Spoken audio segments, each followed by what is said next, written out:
Hello, everybody, and welcome back to another episode of How Did We Not Know That? I'm Nat. I'm Jack. And Jack, do you want to tell the listeners what will you be covering today? Yes. Well, firstly, I want to thank our newest patrons because we haven't been able to do this for a while. We haven't done a shout out. Yeah, we haven't done That's shout right. outs. Our newest patron, Caitlin, thank you so much for becoming a patron. Yay! Caitlin is my personal friend, real quick. So shout out to her.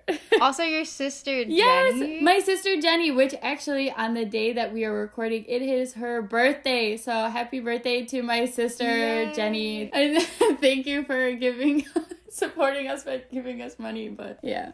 Yes, thank you and happy birthday. If you guys have topics you want us to cover, again, let us know. We're happy to cover them. Yay. Yeah, okay, so now going into what I'm talking about Yes. today. So I personally have not covered anything in the Western Hemisphere outside of the United States. Nat does a good job on covering different countries on this side, but I haven't. So I wanted to choose something in Latin America, Central America, South America, somewhere in that region that I didn't know anything about. And I have a lot of incompetencies around the drug trafficking issues in Latin America. So that's what we're going to cover today. Whoa, spicy topic. I'm excited. This one's going to be interesting.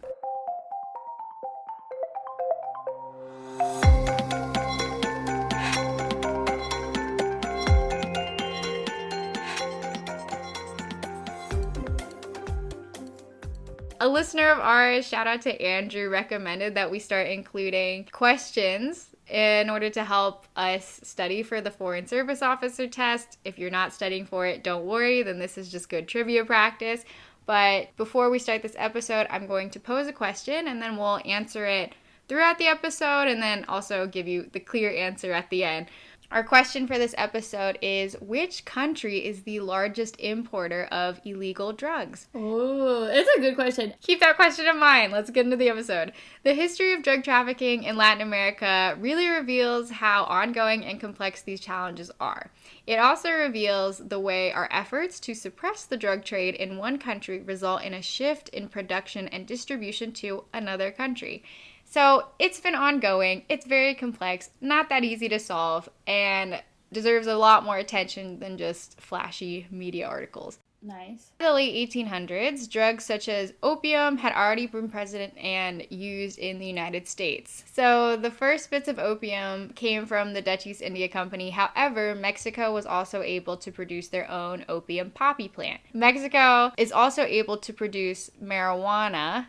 So to take advantage of the business opportunity, they quickly start to control the trade of opium and marijuana into the United States. Meanwhile, in Peru and Bolivia, there's a special plant that grows in the Andean highlands called the coca plant. Nat and I have already discussed it, but when I was doing the research for this, I saw the word coca, and it sounded so familiar to me. I kept thinking, coca, what is that? Is it cocoa? Is it chocolate? Then I searched it, and I realized that this is a very popular tea in Peru, and it was one of the first teas that I had because it helps with altitude sickness. So if you go to Peru, you probably will be offered this tea at some point. You can also chew on the leaves. It's very popular. Anyways, but the coca plant is used to make cocaine. So anyways, before it was used for cocaine, it would be chewed by the indigenous populations to relieve hunger, fatigue, and enhance physical performance. So it makes sense why they're giving me coca on my hikes, why they gave me coca when I was looking a little run down. So you had so much energy the whole time. I guess so. I felt so much better. Later in the 1860s, people realized that coca was an effective anesthetic for surgeries. Coca was originally used for medicinal purposes, and there was a high demand around the world for medicinal cocaine. Now, an industry for coca-based goods starts to emerge in Peru, and exports to Europe and the USA increase. Cocaine then becomes the main source of economic growth in Peru, and by 1905, there are over 24 cocaine factories active and in operation. Keep in mind, this is all legal. These drugs are completely legal. It's part of the trade. And eventually, the U.S. actually becomes the largest market for coca products, And a fun fact is that in 1886, John Pemberton famously made Coca-Cola. Yeah. When I wrote this, Coca is literally in the name. In I was the like, name. why did that not? It didn't occur to me. Dude, I like literally, okay, so I knew that was like one of those like random facts that people know that like, oh, Coca-Cola used to have cocaine in it. But then like when you've told me the coca plant story before, but then now the second time you're telling me when you said the word coca, I'm like, oh, Coca-Cola. I guess because I never call it Coca-Cola, you just call it Coke. It's also a street name, right? It's also a street name for Coke. Coca-Cola. Yeah, I don't know. I don't know why that didn't click for me. So yeah, John Pemberton makes Coca-Cola with the coca leaf extract as a herbal remedy to compete against the French's version of the same thing, also made from coca plants called Vin Mariana. Hope I said that right. Is the coca leaf addictive? Like, does it have addictive properties, or is it not until it's like processed? I didn't find it addictive. That being said, if you drink a whole cup of coca tea, you will test positive on a cocaine drug test. Wow. I didn't feel the need to continue using it, but the leaf is illegal. Or it's illegal in Peru, or it's illegal in the US? To bring back in the U.S. You can't even bring back the leaves. I had no idea. I didn't realize. In Peru, it's legal to like consume. Right. So in Peru, cocaine is legal. Coca is legal. Cocaine is legal. Wait, is cocaine legal in Peru? Wait. Hold on. Is cocaine legal in Peru? Because, I mean, they still grow the plant. Yeah. Possessions of up to 2 grams of cocaine or up to 5 grams of coca paste are legal for personal use in Peru. Wow. So that is... I really did not know that. Yeah. How did I not know that? How did I not know that? I was there. Yeah, you were there. Yeah, it's just so commonplace in Peru. My host made me coca tea. It wasn't this like brothel type under the table thing, and people were passing around leaves on hikes just to, because if you chew on it, it's supposed to help with that. Wait, did I answer your question? You said, is it legal? Oh, is it addictive? Is the coca plant addictive? Okay, using coca can also be unsafe, is the consensus from WebMD. Like I said, it is used for hunger and fatigue, physical performance, asthma, altitude sickness. So in those cases, if you're using it, I don't want to encourage listeners, but it's not medical advice. Right, this is not medical advice. We're not doctors, but using it in small doses like that are not going to be as addictive as cocaine. Yeah, okay. Yeah, someone also said, what coca leaf, when consumed in its natural form, does not induce a physiological or psychological dependence, nor does abstinence after long-term use produce symptoms. Okay, so maybe coca leaf isn't addictive. Okay, that's good. Thank goodness. Phew. They say yes it is, and I'm like oh my gosh.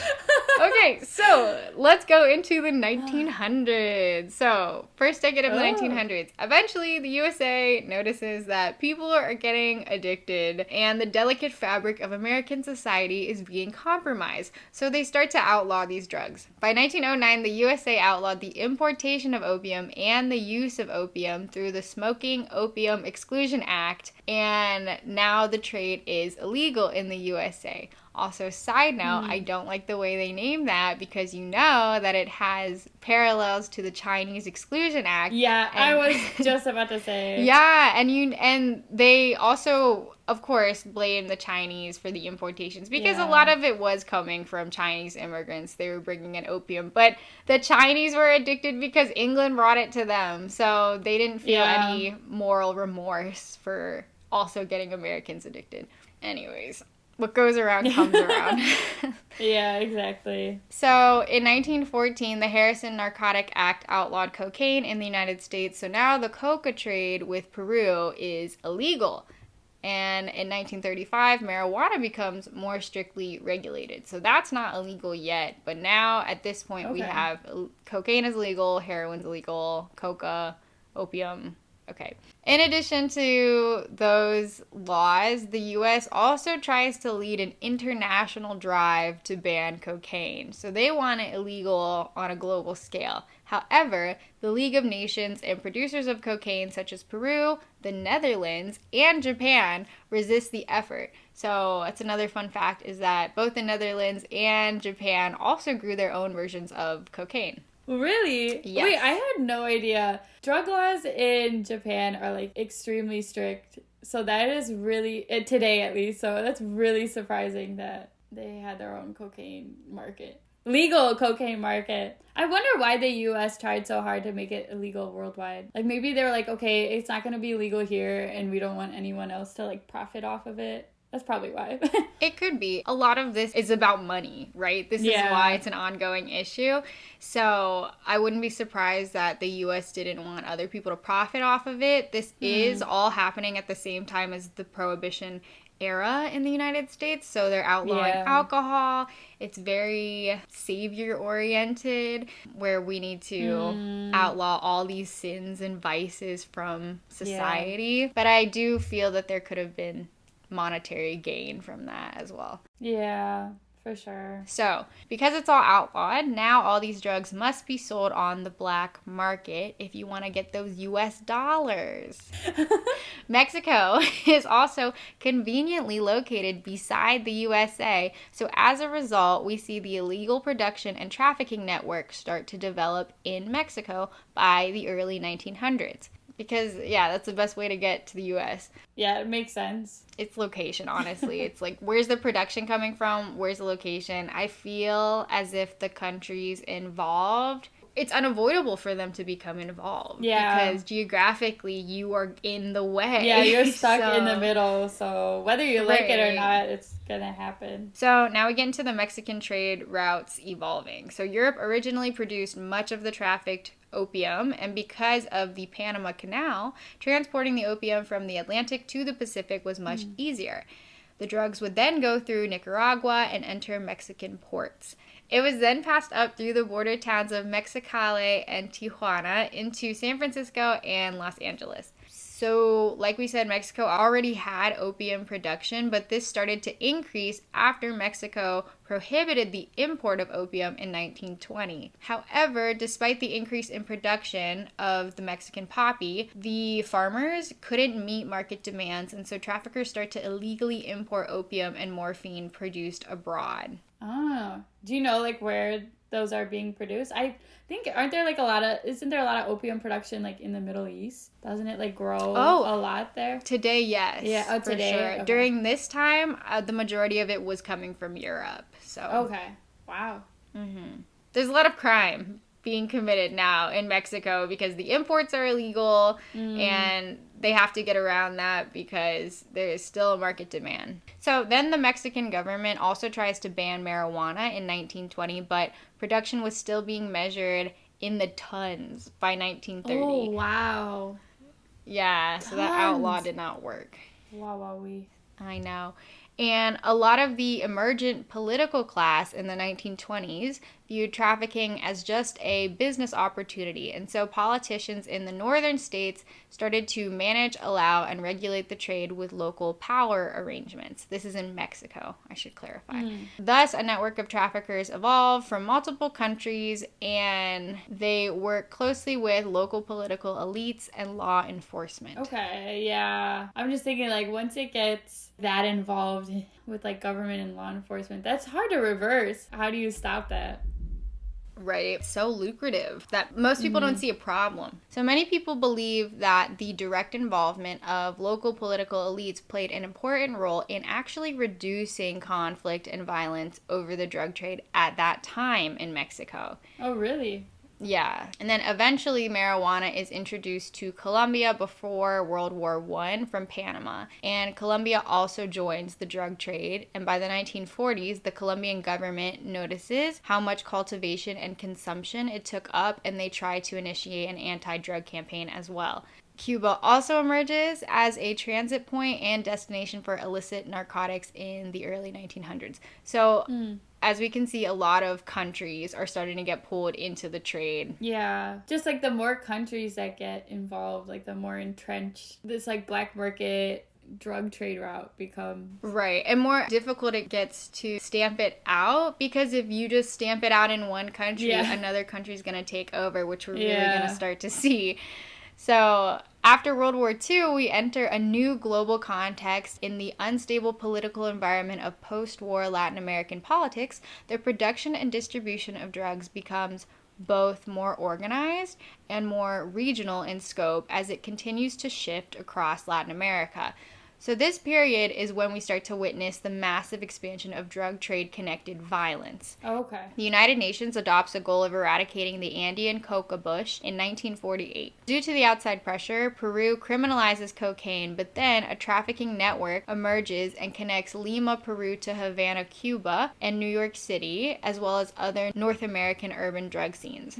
So they're trying, it's not working. Yeah. Side note, Time magazine reported in April 1949 that a Cuban diplomat stationed in Peru was arrested while carrying nearly 1 kilogram of cocaine in a diplomatic pouch. A kilogram? Oh yeah, my 1 gosh. kg. Oh no. That looks so bad. Can you imagine? I can believe it though. They're like, that's my diplomatic pouch. You can't look in there. My diplomatic diplomatic secrets. So then, Bolivia also emerges as a key player in the development in the illegal cocaine complex after its 1952 revolution. I don't know anything about the Bolivian Revolution. They had a revolution though. And basically they overthrew the Bolivian government that was in place, and then indigenous peasants regained access to large amounts of land, leading to a surge in coca production. And coca consumption in Bolivia is an accepted social convention practiced by the indigenous majority and other segments of Bolivian society. So with the criminalization of the cocaine industry in Peru, Bolivia then steps up, and at the same time, Cuba became perhaps the most consequential location for the development of cocaine as a pleasure drug.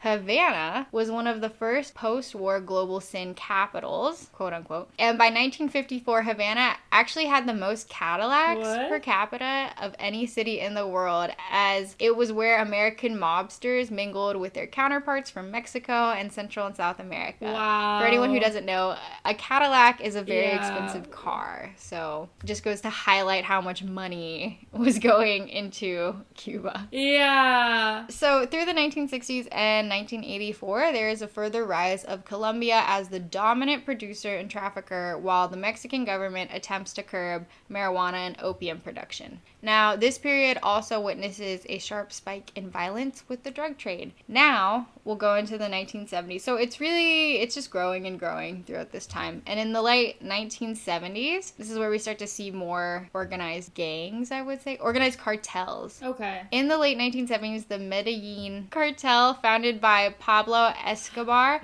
began operating in the city of Medellin, Colombia. And they were an organized group of drug suppliers and smugglers. So in 1975, the Colombian police seized 600 kilos of cocaine from a plane. Then, in retaliation, drug traffickers killed 40 people in one weekend in what became known as the Medellin Massacre. Oh, that's awful. Yeah, and so then this event triggered years of violence that led to assassinations, kidnappings, and raids. And during the peak of its reign, the Medellin cartel brought in up to $60 million a day in drug profits. What? That's crazy. No. That is the number. A day. That's the number I found. Jack. That's crazy. That's literally insane. Like, I knew there was so much money in that, but 60 million a day. Yeah, that was I can't even comprehend that. I'm also like, where did I get that number? That's crazy. Medellin. I just want to double check it. You're like, wait, did I like, was it like 1,000? Is this a typo? That's so much. That's like Rockefeller level, you know? That's like probably more, honestly. Yeah. Okay, Medellin day profits. Obviously, you can't really, they don't fill out taxes, so. No, that's true. Daily in profits. Wait, that's on, let me see. That was on Wikipedia. 420 million a week in revenue. That's crazy. What? My thing is, once you make that, why don't you just stop? You're done. Like, yeah, you can retire. That's just greed, like. You just work a day and you're done. Why do you want to keep working? Can you imagine you work one day and then you retire? Yeah, that's how I would. Oh, this is a whole Cocaineonomics. Cocaineonomics. I like that. I don't know if I go through that, but yeah. I mean, it says 60 million daily, so we'll assume that's an accurate number, but that's insane. That's insane. Literally, when you said, like, you were going to be talking about illegal drug trafficking, I was like, when I think of that, it's, like, synonymous with Pablo Escobar. So I was, like, so surprised when, like, you, like, how far back it goes, you know? Like, I thought it was Pablo Escobar was, like, just the start. The one? Yeah. You know what? I never heard of Pablo Escobar. What did you hear about him? Okay, I'm trying to think what the first time I heard about him. I think maybe it was in high school. Anyway, I watched a movie called The Two Escobars. It's a documentary. It's about Andre Escobar and Pablo Escobar. And so Pablo Escobar, the drug dealer. Andre Escobar, he was a Colombian soccer player. So he is murdered because he scored a goal against his own team during a soccer match. That's like the opening scene is he's murdered. Like, it's not a spoiler. But it tells a story about like both of their lives because they're both in Colombia at the same time. It's like the two Escobars. But anyway, so I remember that. Like, we learned about him in high school. And then also just from Narcos. Like, I never finished the show Narcos. My parents were like obsessed with it. So I would just like see it on the TV. But like, that's how I know about him. Mostly just like, I don't know, like anecdotal facts. And, like, weird stories, like, oh, Pablo Escobar, but yeah. Wait, were the two Escobars related? Were they brothers? Or no. Okay. No, I don't think they were related, no. They were just both Colombian figures. When I was doing my research for this, people... it's just Reddit channels. But people in Reddit channels were saying that, oh yeah, Pablo Escobar, what was his downfall? That's a very heavily searched question. Yeah. Is why did Pablo Escobar meet his downfall? Yeah. And then they were like, everybody knows about Pablo Escobar and the Medellin. And I'm like, I did not. This is my first time hearing about it. So I didn't know. I wasn't sure if it was just common knowledge to know about this. For me, at least, he's kind of like Al Capone, where it's like, oh, he's like just one of those prime people that like I heard about, but I didn't know too many details. Okay, that makes more sense. It's easier to see him as an Al Capone now, actually, now that you say that. Right. Where were we? Okay, so meanwhile, by the mid-1980s, the U.S.-Mexican border becomes the main transport route for cocaine, marijuana, and other drugs into the United States. In 1982, the Panamanian general Manuel Noriega allowed drug lord Pablo Escobar to start shipping cocaine through Panama, connecting Colombian traffickers into Panama. Yo, wait, I talked about something to do with Noriega in one of our episodes, in our Why Are We So Obsessed with Latin America? Yeah. But not about this. Well, it's related. Oh my gosh. Yes, Nat did a great episode on the Monroe Doctrine. Everyone should check it out after this. But that ties into it because, okay, for this episode, it's about the Latin American drug trade, but the U.S. is very much a part of the storyline. That's why there's lots of facts in this episode about kind of where the U.S. was at that time or what they were doing. Mm-hmm. Around the same time, Vice President George H.W. Bush creates a South Florida drug task force to combat the trade in Miami, and a Miami federal grand jury indicted Medellin cartel's top leaders in 1984. A year later, U.S. officials find out that the Medellin cartel had a hit list of American embassy members, their families, journalists, and businessmen. Jeez, that's really horrifying. Yeah, it's always so scary. So the United States and the Colombian government then try to work together in tandem to take down Escobar and his cartel as a part of the war on drugs. I'm not going to go into the war on drugs. If you're listening outside of America, or if you are from America and you haven't heard of it, the war on drugs was a big initiative that we had in the United States to combat drug use. Yeah. But that's a whole nother episode because there's a lot that goes into that. It started during the Reagan administration, right? Yeah, it was like Nancy Reagan. Yeah, that was her big thing. Didn't she start the DARE program? Yeah, Just Say No and DARE. Well, I don't know, did you have this at your high school or your middle school? But our lunch trays always said Just Say No to Drugs on them. Did you have that? Not on our lunch trays, no. Maybe it's because I'm from Appalachia. There's an opioid epidemic. Oh, yeah, probably. But you had assemblies? Yeah, we had like so many assemblies about DARE, Just Say No to Drugs. Oh, wow. Yeah, so eventually Pablo Escobar is killed, and the Medellin cartel is brought down. But even as they took down the major cocaine kingpins in Colombia, and a kingpin is just like a main leader, the trade never ceased, and another cartel known as the Cali cartel emerges. Now, the Cali cartel began operations in the early 90s, and they were based in southern Colombia.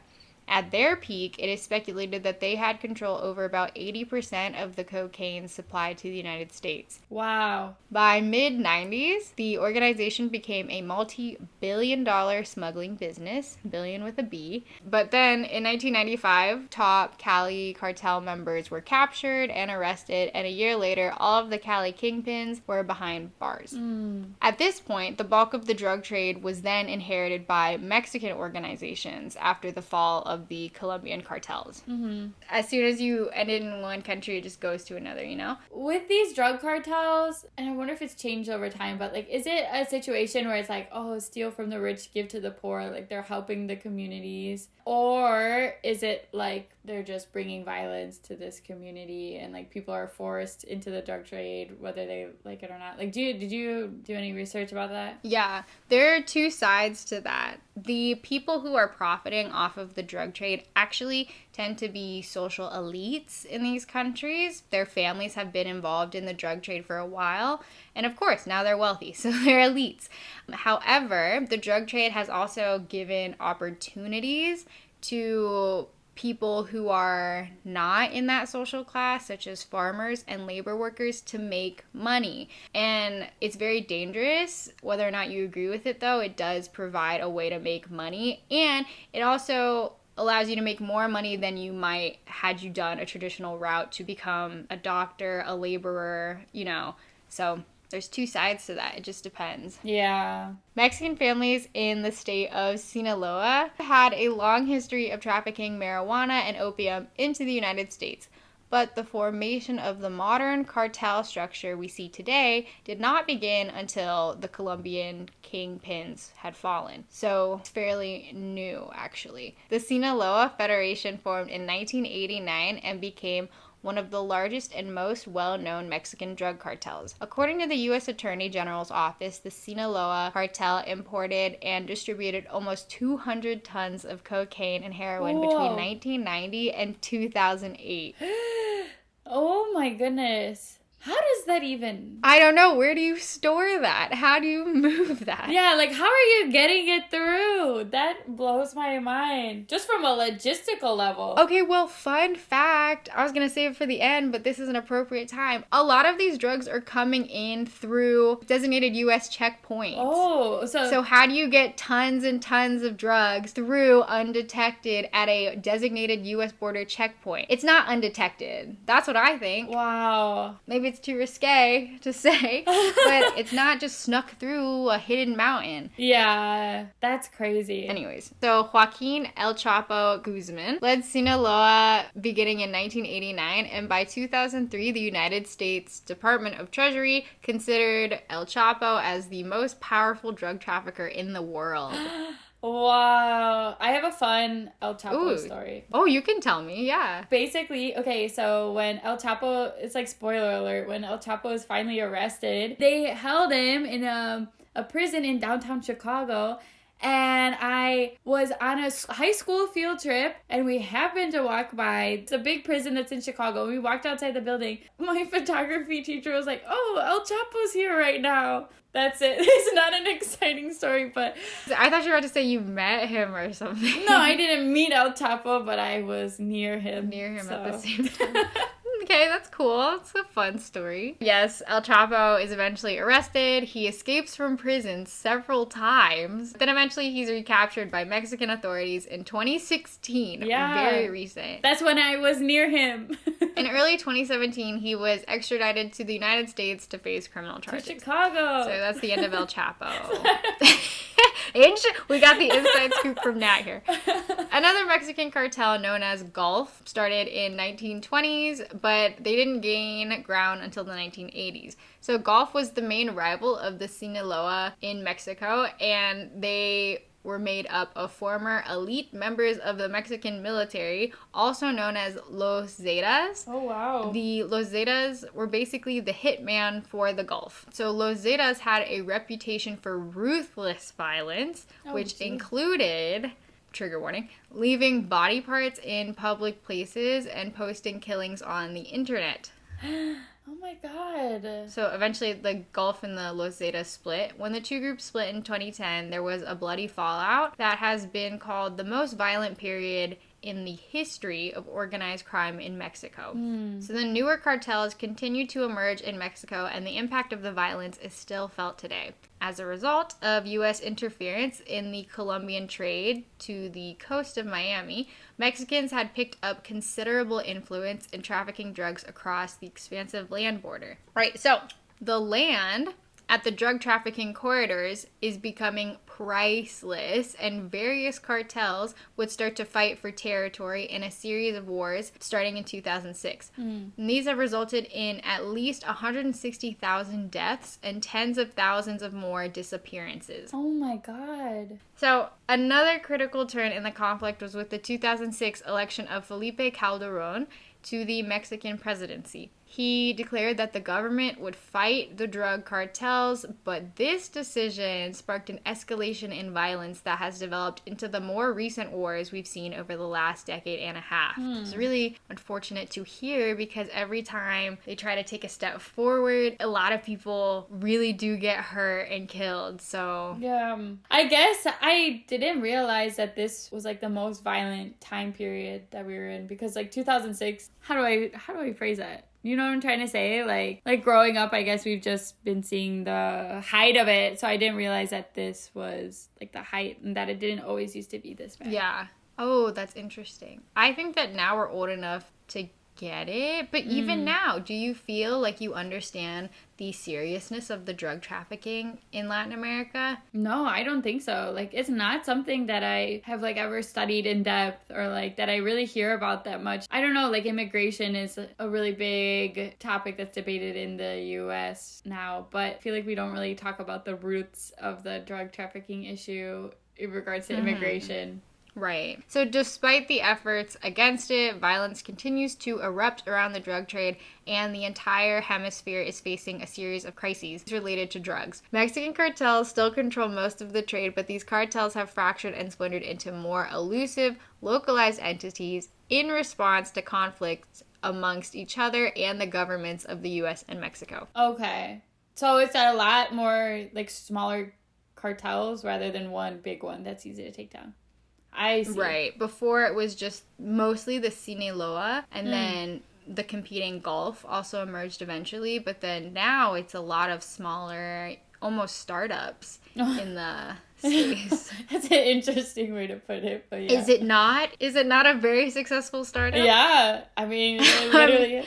Am I wrong? Are you going to tell me that I'm wrong? Okay, now we're going to talk about the U.S. involvement, the CIA, and drug trafficking. Nice, okay. So, over the years, journalists and writers have made claims that the CIA has been involved in various drug trafficking operations. One of the most notorious accusations involved the CIA's connection to the Nicaraguan Contra war during the president of Ronald Reagan, which is what Nat talked about in the... Why are we so obsessed with Latin America? Yeah. Are we talking about the Iran Contra? This is exactly Whoa. it. Yeah, the Iran Contra. Because, Okay. so, basically, in 1986, the administration acknowledged that the Contras may have engaged in activity with drug traffickers, but insisted that the leaders of the rebels were not involved. But who really knows what happened? That was the big problem, is that the U.S. gave military arms to the Contras in Nicaragua because they were fighting against communism, but also it's speculated that they were involved in drug trafficking. So in which case, if they were, we would have just been enabling violence in the drug trade. Yeah, we would, yeah. Yeah, check out that episode. We'll link it. Anyways, so drug trafficking in the United States is a significant concern, and organizations in the Middle East, including the Taliban and Al-Qaeda, have become major players in the production and shipment of illegal drugs. I did not know that. I didn't realize that they were involved in drug trafficking. Wait, who? Wait, what? The Taliban and Al-Qaeda. Oh. Did you know that? Oh. Within the Middle East, though, like, they're not catering to U.S. markets, are they? Who knows? It's the production and shipment of illegal drugs. I knew that, but I didn't know. I don't know where, like, the drugs are going, I guess. Because that's how they get a lot of their financing. I believe. Oh, I did not know that. Don't quote me. But that makes sense, though. So Mexican and Colombian cartels remain problematic for the U.S. government, and a 2014 report revealed Americans spent about $100 billion a year over the previous decade on illicit drugs. Wow. So we're almost to the end. Government corruption. The vast majority of profits go to cartels responsible for transporting the drugs across the U.S. border. However, the money is an incentive for everyone, from poor farmers to wealthy elite families, to become involved with trafficking cocaine through Central America and other drugs. And Central American gangs like MS-13 and Barrio 18 in El Salvador, Guatemala, and Honduras have a limited role in trafficking drugs. So they're not as involved as countries like Colombia or Mexico, but they can serve as the muscle for drug trafficking operations. However, the majority of the drug trade through Central America is run through well-connected elite families who have operatives throughout the insidiously corrupt governments. Oh my God. Right. So these wealthy elites are often tied to the former military regimes of these countries. For example, the Honduran president's brother was arrested in Miami on drug trafficking charges. Oh, really? So cartels and gangs who traffic drugs have also embedded themselves in national, political, and economic structures across the region. We saw this with the mafia, organized crimes. Yeah. And so corruption and drug money is prevalent now in the Mexican federal government, police, and military, unfortunately. So U.S. Customs and Border Patrol have actually also experienced serious problems with corruption, as, like we said, 80% of the drugs imported into the United States happen through legal U.S. border checkpoints. That's wild. I didn't know that. I really didn't. I didn't know that either. So we have corruption too. And as it stands now, the drug trade and the violence that accompanies it remains one of the most serious national security threats to nations across the Western Hemisphere. And efforts to combat the drug trade have been failures, to say the least. The U.S. and Latin American governments have invested billions of dollars into combating the trade, but drug demand in the U.S. has only continued to increase, and we remain one of the largest importers of illegal drugs today, and the violence continues to increase. Especially last year with the pandemic, there was a significant increase in drug violence and use, with more than 17,000 people being murdered in the first half of 2020 in Mexico alone. Oh my God. That's a huge number. Jack, this is like horrifying. I can't even think of a solution. Like, literally, it's so entrenched in all these different countries. And as we've learned from the past, even if you stop one cartel or stop trade in one country, like, it's just gonna pop up somewhere else. So it's like really the only way to solve it is just to cut off demand. But then how do you do that? We're not just gonna, like, DARE didn't work. Like, just say no to drugs didn't work. I'm like not an expert in this by any means at all, but like a big argument to support the legalization of marijuana in America is that it will cut off the black market marijuana drug dealing scene, and like this whole supply will be legalized and it'll be controlled in a safer. I wonder, okay, sorry, now I'm just like ranting and like talking as I think, but no, you're good. I wonder now that like a lot of states have gone ahead and legalized marijuana. You said that there was a huge increase during the pandemic, so I guess there hasn't been a significant decrease. Do you know like which drugs? Is it mostly cocaine, heroin, marijuana? No, I don't know specifically what drug is the most imported to the U.S. However, to go back to some of your earlier points or your earlier ranting. Yeah, to the earlier rant section, an interesting country to look into would be Portugal, because Portugal actually everything is legal. And I didn't look into it, so I don't know how that's working for them. But the flip side to that argument is if we make everything legal, it makes access to the drugs a lot easier and more widespread, which is of another concern. So I'm not sure. Wow, yeah.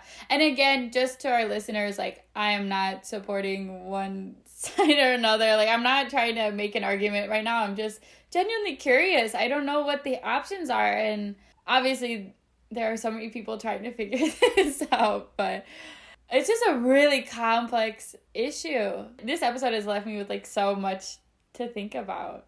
I really learned so much. I'm glad. I really liked it too, because I really don't One of my big pet peeves is when people say, especially with the Israeli-Palestinian conflict, I heard a lot of people say, why don't they just stop fighting? It's so stupid. You have to understand these issues are very complex. Yeah. Each side has their reasons for doing it. If it was that simple as the world needs more love, let's just be kinder, then we wouldn't have any problems then. But the thing is, the conflicts are so complex. It's not as easy as the government needs to step it up. People's lives are at stake. The government has tried to step it up, you know? Yeah. Just say no. Right? Sorry, Nancy Reagan, the lunch trays were not a hit. Like, it didn't work. Yeah. So it didn't work.